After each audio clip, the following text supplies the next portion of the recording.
नमस्कार दोस्तों, मेरा नाम भव्य मंगला है। एक और बेहतरीन टॉपिक में लेके आया हूँ, उसका नाम है चेंज कंट्रोल मैनेजमेंट। आपको पता है एक सीरीज़ चल रही है 8 एपिसोड की, जिसमें जो पहला था वो overall new product development process के बारे में था। उसके बाद जो 5 फेजेज़ एपीक्यूपी के हैं, planning, product design, process design, validation, feedback, assessment and corrective action, उसके बारे में मैंने बात की थी। आज इस वीडियो में मैं चेंज कंट्रोल के बारे में बात करने वाला हूँ, और जो आखिरी इसके बाद वीडियो होगा, जो अगले हफ्ते आएगा, वो होगा विद रिस्पेक्ट टू क्या क्या चैलेंजेस हैं इंडस्ट्री को with respect to new product development process, और क्या कर सकते हैं with respect to that. Mister Deming ने एक बहुत ही अच्छी बात की है। उन्होंने कहा कि चेंज के 2 रूल हैं। पहला रूल यह है कि चेंज इज़ इनएविटेबल, चेंज होके ही रहेगा। और जो दूसरा रूल है, कोई भी चेंज को पसंद नहीं करता। जैसे जैसे ऑर्गेनाइजेशन बड़ी होती जाती है, वैसे वैसे वहाँ पे चेंज कंट्रोल का जो प्रोसेस है वो और कॉम्प्लिकेटेड, डिफ़िकल्ट और स्लो होता जाता है। अगर आप किसी रेडी वाले को देखेंगे तो सुबह हो सकता है कि मंदिर के सामने वो फूल या कुछ और इस तरह का सामान बेच रहा हो। दोपहर आते-आते वो चाय, खाना और वो सब कर रहा होता है। शाम को वो कुछ और दे रहा होता है, और रात तक कुछ लोगों के टेस्ट बदल जाते हैं, तो उसकी भी कुछ स्पेसिफ़िकेशन चेंज हुई होती है और कुछ और कर रहा होता है। तो एक दिन में वो 3 या 4 चेंज करता है। बट जैसे-जैसे ऑर्गेनाइजेशन बड़ी होती रहती है, वैसे-वैसे शायद कॉम्प्लेक्सिटी बढ़ जाती हैं, जो इंटरेस्टेड पार्टीज़ हैं वो बहुत ज़्यादा हो जाती हैं, जो रिस्क है वो बहुत ज़्यादा हो जाता है। इस कारण से जो चेंज कंट्रोल प्रोसेस है वो कॉम्प्लिकेटेड हो जाता है और वो काफ़ी लंबा चलता है। अगर हम देखें IATF 16949 और ISO 9000 के क्लॉज 7.5.322 और 8.3.5 में, तो वहाँ बहुत सारी स्पेसिफिक रिक्वायरमेंट दे रखी हैं कि किस तरीके से हम चेंज कंट्रोल प्रोसेस को इम्प्लीमेंट कर सकते हैं। एक जो इम्पॉर्टेंट बात इसमें स्पेसिफाई की गई है स्टैंडर्ड में, वो ये है कि हमें एक डॉक्यूमेंटेड प्रोसेस बनाना है, जहाँ पे हमें डिटेल में सारी की सारी बातें लिखनी है कि किस तरीके से हमें चेंज करना है, क्या हमें कंट्रोल करना है, किस तरीके से उसकी इफेक्टिवनेस को मॉनिटर करना है। तो एक प्रोसीजर का होना बहुत ज़रूरी है। अब मैं आपको करीब 7 या 8 स्टेप में ओवरऑल बताना चाहूँगा कि ओवरऑल ये चेंज कंट्रोल प्रोसेस कैसे होता है। तो जो उसमें सबसे इम्पॉर्टेंट और पहली बात है, वो यह है कि कौन प्रपोज़ करता है चेंज। तो सबसे इम्पॉर्टेंट तो यही है कि कस्टमर प्रपोज चेंज कर सकता है, या ऑर्गेनाइजेशन को खुद लग सकता है कि इसको चेंज करने की ज़रूरत है। मे बी जो सप्लायर या सप्लाई चेन है वहाँ से कोई चेंज आ सकता है, या कोई और रेलेवेंट इंटरेस्टेड पार्टी है, वो भी एक रीज़न हो सकती है चेंज का। जो दूसरा इम्पॉर्टेंट बात है कि किस स्टेज पे चेंज आ सकता है। तो एक तो जब नया डेवलपमेंट चल रहा होता है, एक प्रोडक्ट है जो EPQP के 5 फेज़ हैं, उसके पहले, दूसरे, तीसरे, चौथे फेज़ में आ सकता है। देन जो PPAP का हम लॉट देते हैं, उसके बाद भी पॉसिबिलिटी होती है चेंज होने की।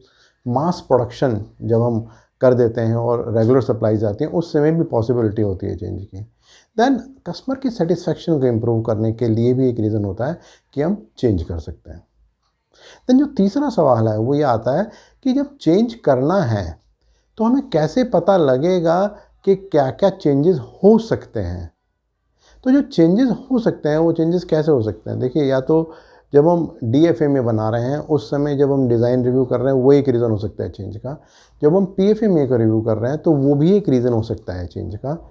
उसके अलावा भी आगे जिस समय सप्लाई चेन में कोई 5M चेंज होता है, ऑर्गेनाइजेशन के एंड पे कोई चेंज होता है, इसमें man, machine, material, method, measurement, environment, या कोई और चेंज भी हो सकता है। तो वो सब भी कॉज हो सकते हैं जिस कारण से ऑर्गेनाइजेशन के अंदर चेंज आ सकता है, किसी भी प्रोसेस के अंदर, किसी भी टेक्निकल स्पेसिफिकेशन के अंदर, और उसके बेसिस पे चेंज हो सकता है।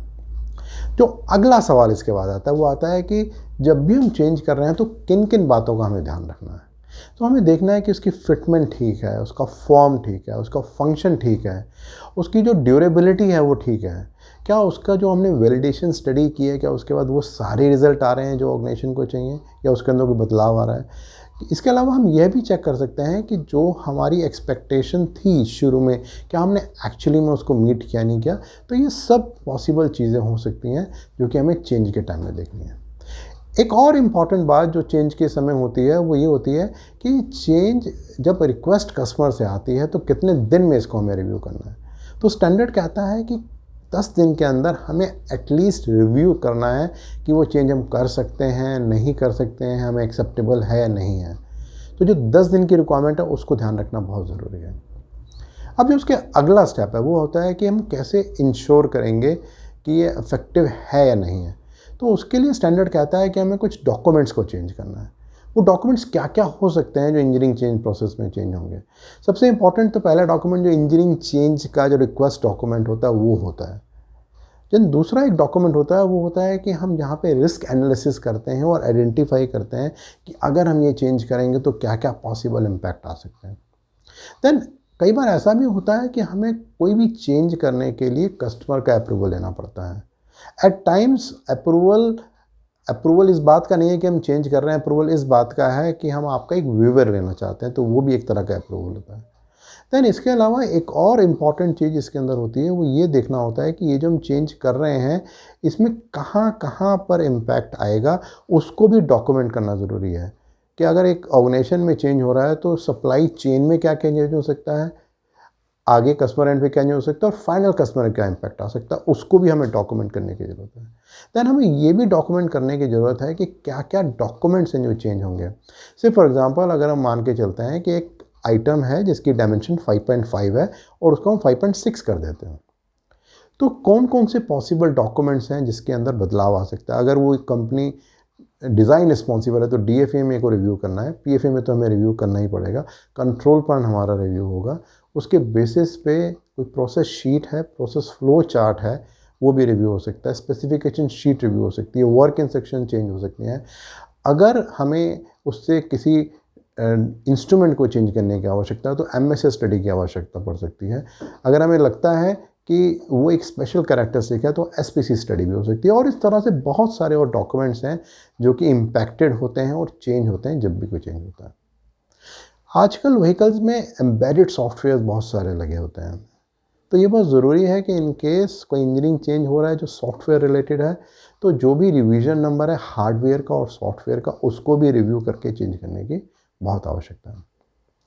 सो ब्रॉडली अगर मैं बात करूं तो मैंने समरी में आपसे बात की कि कहाँ कहाँ पर पॉसिबिलिटी है चेंज होने की, कौन रिक्वेस्ट कर सकता है चेंज, इन केस अगर चेंज होता है तो कौन कौन से पॉसिबल डॉक्यूमेंट्स उनको हमें रिव्यू करना है, उस चेंज का इम्पैक्ट कहाँ कहाँ पर आ सकता है उसको हमें रिव्यू करना है, और लास्ट में मैंने एम्बेडेड सॉफ्टवेयर के बारे में बात की।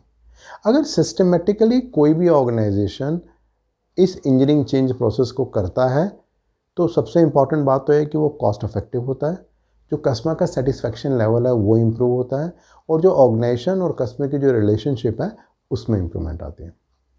बट रियल सेंस में अगर हम देखें क्या क्या possible challenges with respect to engineering change process आते हैं, तो सबसे पहली बात तो ये है कि कितनी बार ऐसा होता है कि क्रॉस फंक्शनलिटी मिल के इंजीनियरिंग चेंज प्रोसेस को रिव्यू करती है और उस पर एक्शन लेती है। कितनी बार ऐसा होता है कि इंजीनियरिंग चेंज तो हम कर लेते हैं, लेकिन क्या हम कस्टमर को कम्युनिकेट करते हैं कि हमने अपने एंड पे 5M चेंज कर दिया, या सप्लायर क्या ऑर्गेनाइजेशन को कम्युनिकेट करता है इसके बारे में। ऐसा कितनी बार होता है कि जो भी हम चेंजेस कर रहे हैं, अगर हमें लगता है कि उसका इम्पैक्ट कस्टमर को आएगा, क्या उसका वेवर लेने की हमें ज़रूरत पड़ती है, हम सोचते हैं कि उसका वेवर लें, या हम सोचते हैं कि चुपचाप ही इस चेंज को कर लें। और ऐसा कितनी बार होता है कि जो हम चेंजेस करते हैं उसके बाद जो भी रेलेवेंट डॉक्यूमेंट हैं उनको हम एक्चुअली में रिव्यू करके चेंज करते हैं। तो ये ओवरऑल मैंने आपको इंजीनियरिंग चेंज प्रोसेस के बारे में बताया। जो इससे अगला एपिसोड, जो आखिरी एपिसोड होगा इस पूरी सीरीज़ का, वो होगा विद रिस्पेक्ट टू क्या क्या चैलेंजेस हैं जो इंडस्ट्री को फेस करने पड़ रहे हैं with respect to new product development process, और क्या पॉसिबल मेजर हो सकते हैं उसके। अगर इस वीडियो को आप और डिटेल में समझना चाहते हैं तो नीचे एक लिंक है ब्लॉग का, उसको आप अगर क्लिक करेंगे तो और डिटेल में आपको जानकारी मिलेगी। और अगर आप चाहते हैं कि इस तरह के वीडियोस रेगुलरली आप तक आते रहें तो आप मेरे यूट्यूब चैनल को सब्सक्राइब भी कर सकते हैं। और रेगुलरली आप सभी लोगों के बहुत सारे फीडबैक आ रहे हैं और उससे बहुत बेनिफिट हो रहा है इस बात को इम्प्रूव करने के लिए कैसे इन वीडियोस को और बेटर बनाया जा सके। तो आप प्लीज़ अपने इन फीडबैक को रेगुलर कंटिन्यू कीजिए। धन्यवाद।